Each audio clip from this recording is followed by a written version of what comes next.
اعوذ باللہ من الشیطان الرجیم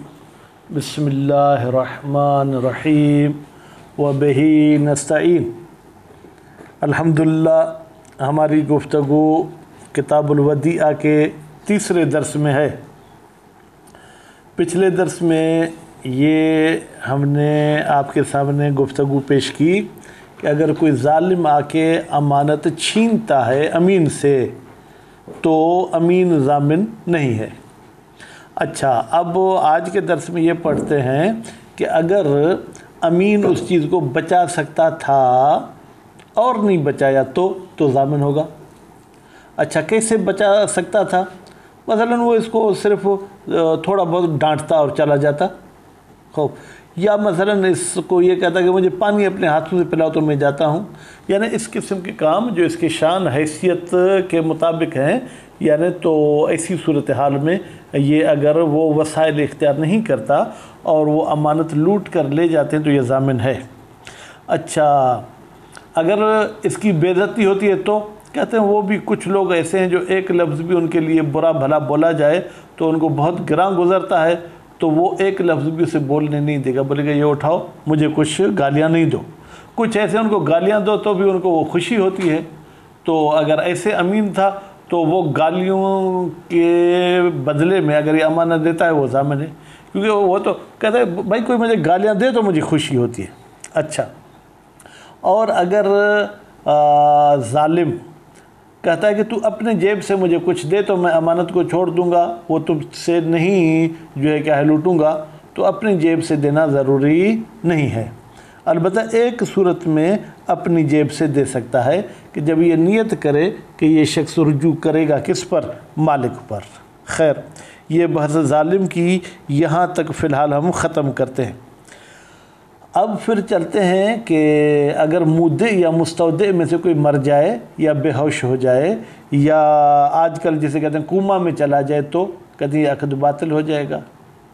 اگر مودع کے یہ حالات آ گئے تو یہ عقد امانت باطل ہو گیا، اب یہ ودیعہ مالکیہ ختم ہو گئی، اب یہ امانت شرعیہ ہے۔ مستودع کو فوراً جو ہے کیا ہے مودع کے رشتہ داروں کے پاس پہنچانی ہے، بے ہوشی کی صورت میں بھی پہنچانی ہے، اور اسی طریقے سے جو ہے کیا ہے جناب بطلان کی صورت میں پہنچانی ہے۔ لیکن کیونکہ اب وہ امانت شرعی ہو گئے، اور امانت شرعیہ میں سامنے والا مانگے نہ مانگے ہمیں وہ یہ چیز اس کے سامنے پیش کرنی ہے۔ خوب، اور اگر مستودع کے لیے یہ حالات پیش آ گئے تو بھی امانت باطل ہو گئی۔ اگر اس کے بعد بے ہوشی کے بعد ہوش میں آ گیا تو اب یہ امانت جو ہے کیا ہے امانت مال کی ختم ہے، امانت شرعیہ ہے، فوراً یہ ان تک پہنچے۔ اور اگر مستودع مر گیا تو اس کے وارثوں پر ضروری ہے کہ یہ چیز جو ہے اصل مالکان تک پہنچائیں۔ خوب، اس کے بعد پھر فرماتے ہیں کہ امانت کا وقت بھی ختم ہو گیا، اب وہ امین کہتا ہے یعنی مستودع کہ میں نے یہ چیز تمہیں واپس کر دی، وہ نہیں مانتا، اب کیا ہوگا؟ کہتے ہیں یہاں پر امین کی بات نہیں مانی جائے گی۔ کیوں؟ اس لیے کہ اشتغال الیقینی یستدعی فراغ الیقینی، بھئی یہ تو یقین ہے کہ اس کے پاس تھی، یہ بھی کہہ رہا ہے کہ میرے پاس تھی، واپسی اصل یہ ہے کہ عدم واپسی، بلکہ وہ چیز تمہارے پاس ہے، مگر یہ کہ تم بینہ وہاں پر دو بندوں کو شاہد ٹھہراتے کہ بھئی آؤ دیکھو کہ میں یہ امانت اس کی طرف دے رہا ہوں۔ خوب، البتہ یہ امانت شرعی کی بات ہے، لیکن امانت مالکی میں جو ہے کیا ہے جناب کیا ہوگا؟ فرماتے ہیں اس میں بغیر طلب کے واپس کرنا واجب نہیں ہے، اور مدت ختم ہونے سے پہلے بھی واپس کرنا ضروری نہیں ہے۔ خوب، تو پھر اس امانت مالکی میں واپسی میں اس کی بات مانی جائے گی، یعنی کہتے ہیں کہ کچھ ایسی صورتیں ہیں جس میں اس کی بات مانی جائے گی کہ میں نے واپس کی ہے، اور کچھ صورتوں میں اس کی بات نہیں مانی جائے گی۔ تو ابھی ہم چلتے ہیں جناب عبارت کی طرف۔ وَلَوْ تَمَكَّنَ الْمُسْتَوْدِعُ، اگر مستودع کے لیے ممکن ہو من الدفع عنہا کہ وہ اس امانت کا دفاع کر سکے، کیسے؟ بالوسائل الموجبۃ، ان وسائل کے ساتھ جو سبب بنتے ہیں لسلامتہا کہ ودیعہ سالم رہ سکے۔ مثلا اس کو ریتی میں چھپا دے، اس کو پیتی میں چھپا دے تو وجب کا فاعل کون ہے جناب؟ تو یہ دفاع کرنا واجب ہے۔ خوب معلوم یؤدے، جب تک یہ دفع سبب نہیں بنتا الا تحمل ضرر الکثیر، کہ اس بندے کو کثیر ضرر کل جر ہے، مثلا اس کو زخمی کر دیں گے، وہ اخذ المال، اور مستودع کا ذاتی مال لے لیں گے، فیجوزو، تو ان دونوں صورتوں میں جائز ہے تسلیمھا، امانت کو حوالے کر دے، ہین اذن، جب اس کو جرح کا اور اخذ مال کا خطرہ ہے، وَإِنْ قَدَرَ، اگرچہ اس مستودع میں قدرت ہے اللہ تحمل ہی، بھائی یہ تھوڑا بہت زخم برداشت کر لے گا، تھوڑا بہت پیسہ بھی جائے تو یہ کر لے گا، لیکن اس کے باوجود بھی ضروری نہیں ہے۔ وَالْمَرْجَعُ فِي الْكَثْرَةِ وَالْقِلَّةِ، فرماتے ہیں یہ ضرر کثیر سے مراد کیا ہے اور ضرر قلیل سے مراد کیا ہے؟ فرماتے ہیں حال المکرہ، نہیں پڑھیں گے، مکرہ کی حالت کو دیکھا جائے گا کہ وہ گالی کو سننا پسند کرتا ہے یا گالی سننا اس کے لیے ایسے جیسے اسے گولی لگ گئی۔ فقط تؤد الکلمۃ الیسیرۃ من الاذی، کبھی کبھی ایک جناب چھوٹا سا لفظ بھی اذیت میں کثیراً زیادہ ہوتا ہے، فی حق ہی، اس مکرہ کے حق میں، لکونہ جلیلاً، اس لیے کہ یہ عزت مآب ہے، لا یلیق بحالہ، ایسا لفظ اس کی حیثیت کے شایان شان نہیں ہے، ذالک، یہ لفظ گالی دینا، ومنہم، اور جناب ان لوگوں میں سے، من، کچھ ایسے لوگ بھی ہوتے ہیں، لا یعتد بمثلہ، جو اس قسم کے لفظ کی کوئی پرواہ نہیں کرتے ہیں۔ وَأَمَّا أَخْذُ الْمَالِ، لیکن جو اس مستودع کا ذاتی مال لینا چاہتے ہیں، فَإِنْ كَانَ مَالُ الْمُسْتَوْدِعِ، اگر وہ مستودع کا مال چھیننا چاہتا ہے، لَمْ يَجِبْ بَذْلُهُ، تو مستودع پر واجب نہیں کہ اپنا مال دے کر امانت کو بچائے، مطلقہ کا مطلب یہ ہے چاہے اس کا مال اس امانت کے برابر ہو یا اس سے کم ہو۔ وَإِنْ كَانَ مِنَ الْوَدِيعَةِ، لیکن اگر وہ کہتے ہیں اسی امانت میں سے کچھ حصہ دے دو، فَإِنْ لَمْ يَسْتَوْعِبْهَا، اگر وہ جو چھین رہا ہے وہ پوری امانت کو نہیں گھیر لیتا، 1 لاکھ ہے وہ 50,000 لے رہا ہے، وَجَبَ الدَّفْعُ عَنْهَا، پھر بھی واجب ہے بچانا، دفاع کرنا اس امانت میں، پھر بھی کم از کم 50,000 تو بچے گا۔ خوب وَجَبَ الدَّفْعُ عَنْهَا، خوب بِبَعْضِهَا، یعنی بعض امانت دے، بعض کی حفاظت کرے، ما امکن، جب تک یہ ممکن ہو۔ فَلَوْ تَرَكَ، اگر یہ شخص بعض کے بچانے کو ترک کرتا ہے، مال قدرت علی سلامت البعض، جبکہ اس شخص کے پاس قدرت تھی کہ وہ کچھ امانت کو بچا سکتا ہے، فَأَخَذَ الْجَمِيعَ، ظالم نے وہ پوری امانت لے لی، ضمن، تو یہ امین ضامن ہے، ما یمکن سلامتہ، جتنی بچا سکتا تھا، آدھی بچا سکتا تھا تو آدھی کا ضامن ہے۔ وَإِن لَمْ يُمْكِنْ إِلَّا بِأَخْذِ أَجْمَعٍ، لیکن اگر دفاع ممکن ہی نہیں ہے، یہ اپنی جان بھی اس وقت چھڑا سکتا ہے جب بِأَخْذِهَا، امانت لے لے پوری کی پوری، فلا تقصیر، پھر تو اس شخص کی کوئی کوتاہی نہیں ہے، نتیجے میں ضامن بھی نہیں ہوگا۔ وَلَوْ أَمْكَنَ الدَّفْعُ عَنْهَا، اگر ممکن ہو دفاع کرنا، انہا، اس امانت کا، بِشَيْءٍ مِّن مَالِهِ، کہ اپنے مال میں سے کوئی چیز دے، لا يستوعب قیمتها، وہ اس کا مال اس پوری امانت کے قیمت کو گھیر نہیں لیتا، یعنی اس کی قیمت کے برابر نہیں ہے، جاز، تو اپنا مال دینا جائز ہے۔ ورجع،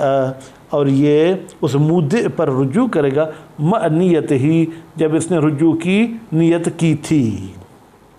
وفی وجوب ہی، فرماتے ہیں اپنے مال دینے کو واجب قرار دینا، نظر، اس میں جو ہے کیا ہے، ہمیں اعتراض ہے، یہاں بھائی اپنا مال دینا واجب نہیں ہے، ہاں بہتر عمل کہنا چاہیں تو کہہ سکتے ہیں۔ وَلَوْ أَمْكَنَ حِفْظُهَا، اگر ممکن ہو امانت کی حفاظت کرنا، خوب جناب ان ہو اس ظالم سے، کیسے، بالاستتار منہ، کہ یہ چیز امانت چھپا دے اس ظالم سے، وجب، تو وجب میں ایک ضمیر ہے جو استتار کی طرف جا رہی ہے، یعنی چھپنا واجب ہے، فَيَضْمَنُ بِتَرْكِهِ، ترکہی کی ضمیر بھی استتار کی طرف جائے گی، اگر یہ شخص نہیں چھپاتا تو پھر ضامن ہے وہ امانت کا۔ نعم، یجب علیہ الیمین، اچھا وہ ظالم آ کے کہتا ہے قسم اٹھاؤ تمہارے پاس کوئی امانت نہیں ہے، تو قسم اٹھانا، فرماتے قسم اٹھانا واجب ہے، لو قنع، اگر مطمئن ہوتا ہے، بہا، اس قسم کے ذریعے ظالم، تو پھر یہ کیسے کہے فیوری، تو یہ توریہ کرے بما یخرجہ عن الکذب، جو اس کو جھوٹ سے بھی جو ہے کیا ہے بچا لے۔ بھائی کیسے جھوٹ سے بچائے گا؟ بیان یہ حلف، مثلا یہ قسم کہ واللہ باللہ اس نے میرے پاس امانت نہیں رکھی۔ اب امانت نہیں رکھی تو نیت میں رکھے مثلا کس کی، اس کے پاس وہ سونا امانت رکھ کے گیا ہے نا، اب کہتے ہیں امانت نہیں رکھی تو نیت میں رکھے چاندی، تو یہ جھوٹ بھی نہیں ہے، بھائی چاندی تو امانت نہیں رکھی ہے نا۔ تو فرماتے ہیں کہ یہ کذب سے بچ سکے، بیان یہ حلف، مثلا یہ قسم اٹھے انہو بتحقیق اس شخص نے مستودع، یا انہو خود اس امین نے مستودع امانت نہیں لی من فلان مثلا زید سے، وَيَخُصُّهُ بِوَقْتٍ، اور اس اپنے قسم کو اور اس اپنے حلف کو مخصوص کر دے کہ آج اس نے کچھ نہیں رکھا، اور جنس، یا جو امانت رکھی تھی کوئی اور جنس ذہن میں رکھے کہ وہ نہیں رکھی، اور مکان بھائی اس کمرے میں تو نہیں رکھی، اور نَحْوِهَا مُغَایِرٍ لِمَا اسْتَوْدَعَ، یعنی یہ اپنی نیت میں ایسی چیز رکھے جو امانت کے ساتھ مغایرت رکھتی ہو۔ وَإِنَّمَا تَجِبُ التَّوْرِيَةُ، بے تحقیق واجب ہے توریہ علیہ اس امین پر، مع علم ہی جب امین کو علم بہا اس توریہ کا، وَإِلَّا سَقَطَتْ، اگر اس بیچارے کو توریہ کا پتہ ہی نہیں ہے تو پھر توریہ ساقط ہے، لِأَنَّهُ كِذْبٌ، اس لیے کہ توریہ بھی جو ہے ایک قسم کی جھوٹ ہے، مستثنیٰ جس کو استثناء کیا گیا ہے حرمت کذب سے، لضرورت ترجیحاً لأخف القبیحین، تاکہ ہم ترجیح دے سکیں دو قبیح میں سے جو ہلکا قبیح اس کو، حیث تعارضا، جب ان کے آپس میں جو ہے کیا ہے ٹکرا ہوتی ہے، وتبطل الودیعۃ، اور ودیعہ باطل ہو جاتی ہے بموت کل منہما، مودع اور مستودع میں سے اگر کوئی ایک مر جائے، خوب مودع مستودع کا غیرہا، جیسے ودیعہ کے علاوہ دوسرے عقود ہیں، کون سے؟ من العقود الجائزہ، اس لیے کہ عقود جائزہ بھائی ایسے ہی عقود ہوتے ہیں جن کے ذریعے اگر یہ فالٹ آ جائے تو یہ پھر جو ہے کیا ہے جناب وہ عقد باطل ہو جاتے ہیں۔ میرے خیال میں یہیں تک کافی ہے، خوب انشاءاللہ باقی اس کے احکام آگے پڑھیں گے۔ صلی اللہ علیہ محمد و آل محمد۔ ایک شاگرد صاحب کی فرمائش ہے کہ کچھ آگے پڑھا دیں، تو چلیں تھوڑا سا آگے پڑھتے ہیں۔ خوب، تو اب فرماتے ہیں وہ جنون ہی، جنون کو بھی مجرور کر کے پڑھیں، یہ موت پہ عطف ہے، یعنی اگر کوئی ایک پاگل ہو جائے، وہ اغماء ہی، یا ایک جو ہے بے ہوش ہو جائے، وہ ان کسور وقتہما، وقتوں کو مرفوع پڑھیں کیونکہ کسورہ کا فاعل ہے، ہما کی ضمیر جائے گی جنون اور اغماء کی طرف، فتبقی فی ید المستودع، تو یہ ودیعہ رہے گی مستودع کے ہاتھ میں، علی تقدیر عروض ذالک للمودع، اگر یہ اسباب اور پریشانیاں جنون یہ وہ مودع پر عارض ہوتی ہیں۔ خوب، او ید وارث ہی، یا یہی چیز جو ہے کیا ہے جناب رہے گی، وارث ہی کی ضمیر جائے گی مستودع، مستودع کے وارثات میں اگر مستودع مر جاتا ہے، او ولی ہی، یا مستودع اگر پاگل ہو جاتا ہے تو اس کے ولی کے ہاتھ میں یہ چیز رہے گی، او یدہی، یا بے ہوش ہونے کے بعد ہوش میں آ جاتا ہے تو خود اس کے ہاتھ میں رہے گی، بعد صحت ہی علی تقدیر عروض لہ، اگر ہم صحیح بھی مانیں، یا بعد صحت ہی کہ اگر مستودع صحت مند ہو جائے، علی تقدیر عروض ہی، اس فرض پر کہ یہ اسباب عارض ہوئے ہیں لہو مستودع کو، امانتاً شرعیہ، اب یہ امانتاً شرعیہ جو ہے کیا ہے جناب، اس کا تعلق اوپر والی حصہ فتب کی، یہ چیز باقی رہے گی امانت شرعیہ، اے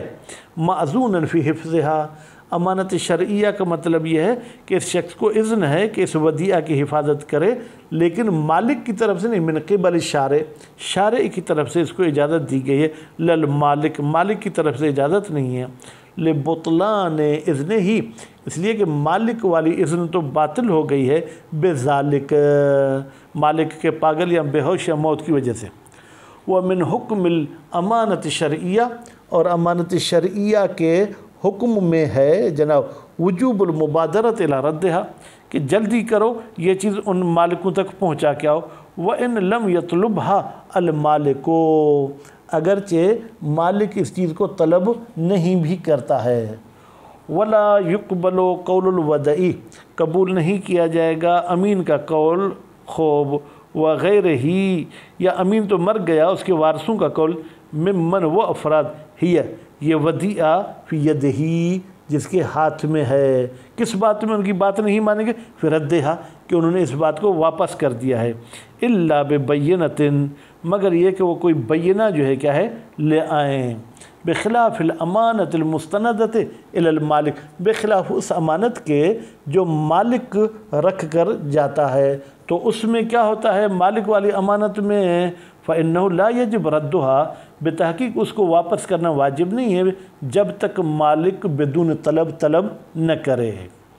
او ما فی حکم ہی کا انقضاء المدت یا وہ چیز جو طلب کے حکم میں ہے وہ کیا ہے جب وہ مدت پوری ہو جائے، المأذون فیہا جس مدت میں اذن دی گئی تھی۔ خوب وقد یقبل قولہ فی ردھا اور کبھی کبھی جناب قبول کیا جاتا ہے قولہ امین کا قول کس بات میں فی رد امانت کے واپس کرنے میں، وہ کون سی جب امانت مالکی ہو لیکن اس کی مدت